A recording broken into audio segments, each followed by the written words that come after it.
एक पुराना महल पहाड़ी पर खड़ा था जो पूरे शहर को देख स्टया था। उसकी खिड़कियां किसी खाली आंखों की तरह दुनिया को घूर स्टई थीं। शहर के लोग उसके बारे में धीमी आवाज में बात करते थे। उनकी आवाज में डर और दहशत साफ दिखाई देती थी। उस हवेली और उसके पुराने स्टेने वालों के बारे में बहुत सी कहानियां मशहूर थीं।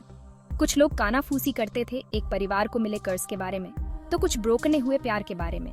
लेकिन सच्चाई अंधेरे और खामोशी में छुपी हुई थी। एक बात तो साफ थी, वो हवेली फियरपोक लोगों के लिए नहीं थी। ये एक ऐसी जगह थी जहां अंधेरा हमेशा बना स्टेता था और ऐसा लगता था जैसे दीवारों से आवाजें आ स्टेई हों। हवेली के आसपास की हवा हमेशा भारी स्टेती थी, मानो किसी अनदेखे बोझ तले दबी हो। उस बेलों पर भी खौफ का साया साफ दिखाई देता था, जो ब्रोकनटे हुए महल की दीवारों पर चौरा स्टेई थीं। राहुल, जो कि एक नौजवान पत्रकार था और शहर में नया आया था, उस हवेली की फिरावनी कहानियों से काफी उत्सुक था। अपने लिए नाम कमाने के लिए उसने इन कहानियों की सच्चाई लाइफने की ठान ली। उसकी दोस्ती श्रीमती शर्मा नाम की एक बूढ़ी औरत से हो गई, जिनका परिवार पीढ़ियों से इस शहर में रह स्टया था। उनकी उम्र से धुंधली हो चुकी आंखों में एक गहरा दुख था जब उन्होंने उस हवेली के अतीत के बारे में बताया। उन्होंने राहुल को एक अमीर परिवार, कपूर खानदान के बारे में बताया, जिनका अंत उस हवेली की दीवारों के भीतर एक भयानक त्रासदी के साथ हुआ था। परिवार के मुखिया श्री कपूर मिस्ट्रीमय परिस्थितियों में मृत पाए गए थे और उनका कीमती रूबी हार गायब था। श्रीमती शर्मा का मानना था कि हार शापित था और श्री कपूर की आत्मा गुस्से और बदले की प्यास से भरी हुई अभी भी हवेली में भटक स्टेई है। उन्होंने राहुल को वहां से दूर स्टेने की चेतावनी दी, लेकिन उनकी बातों ने उसकी उत्सुकता को और बढ़ा दिया। श्रीमती शर्मा की चेतावनियों को नजरअंदाज करते हुए राहुल एक ठंडी धुंधली शाम को हवेली के पास पहुंचा। जैसे ही उसने बढ़े हुए घास के लॉन में कदम रखा, उसकी रीढ़ के नीचे एक ठंडी सी लहर दौड़ गई। हवेली उसके ऊपर ममफेरा स्टेई थी। उसकी खामोशी किसी भी दहाड़ से ज्यादा फिरावनी थी। वो सावधानी से सामने वाले दरवाजे के पास गया, जिसका पेंट पुराने जख्मों की तरह उतर स्टया था। जैसे ही उसने जंग लगे हैंडल को छुआ, उसे एक धीमी फुसफुसाहट सुनाई दी, जिससे उसके रोंगटे खड़े हो गए। वो पलटा, उसका दिल तेजी से धड़क स्टया था, लेकिन उसे कुछ भी दिखाई नहीं दिया। अपनी बेचैनी को दूर करते हुए उसने आवाज को उस हवा का मान लिया जो ब्रोकनते हुए ढांचे के जरिए सीटी बजा स्टेई थी। वो हवेली में दाखिल हुआ। उसके स्टेपों की गूंज भारी खामोशी में गूंज स्टेई थी। जैसे ही अंधेरा उसे घेरने लगा, उसने महसूस किया कि कोई ठंडी अनदेखी चीज उसके पास से गुजरी है और चमेली की हल्की सी खुशबू हवा में फैल गई।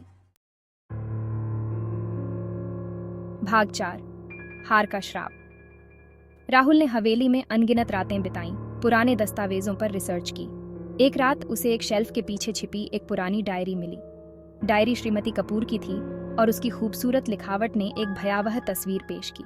उसने हार के बारे में लिखा था और कैसे इसके आगमन के साथ ही घर में अजीबोगरीब घटनाएं होने लगीं। उसने एक परछाई वाले व्यक्ति के बारे में लिखा जो उसके सपनों में आता था। भाग 5, एक हताश अटेम्प्ट। इस नई लाइफकारी से लैस होकर राहुल ने उन घटनाओं को जोड़ना शुरू कर दिया जिनके कारण यह त्रासदी हुई। उसने सीखा कि श्री कपूर रेडत से प्रेरित होकर एक मंदिर से हार चुरा लाए थे, जिससे खुद पर और अपने परिवार पर कर्ज आ गया। उसे एहसास हुआ कि श्रीमती कपूर ने जिस प्रेत का वर्णन किया था, वह मंदिर के पुजारी की तामसिक आत्मा थी जो उसकी चोरी हुई चीज वापस पाना चाहती थी। प्रेत हार के पीछे नहीं था, बल्कि वह इससे बंधा हुआ था और तब तक शांति नहीं पा सकता था जब तक कि उसे वापस न कर दिया जाए। कर्ज को समाप्त करने के लिए दृढ़ संयष्टडेपित राहुल ने रूबी हार को खोजने का रिजॉल्व लिया। उसने डायरी में छोड़े गए क्लूओं और अतीत की विस्पर्सों का पीछा करते हुए हवेली के हर नुक्कड़ और क्रेन की तलाशी ली। अंत में हवेली के पुराने चैपल में उसे वेदी के नीचे एक छिपा हुआ डिब्बा मिला। जब उसने अंदर हाथ डाला तो उसकी उंगलियां एक ठंडी धातु की वस्तु के चारों ओर बंद हो गईं। उसका दिल प्रत्याशा से धड़क स्टया था। भाग 6, एक अनसुलझा रहस्य। जैसे ही राहुल हार को बाहर खुले में लाया, हवा भारी हो गई। उसने अपने पीछे एक प्रेत की उपस्थिति महसूस की। धीरे धीरे मुड़कर उसका सामना एक पारदर्शी आकृति से हुआ। मंदिर के पुजारी का भूत हार के लिए वापस आ गया था। उसका कंकाल जैसा हाथ बाहर निकला। वह हार को कसकर पकड़े हुए पीछे हट गया। प्रेत आगे बढ़ा। उसकी दर्द भरी चीखें चैपल में गूंज रही थीं।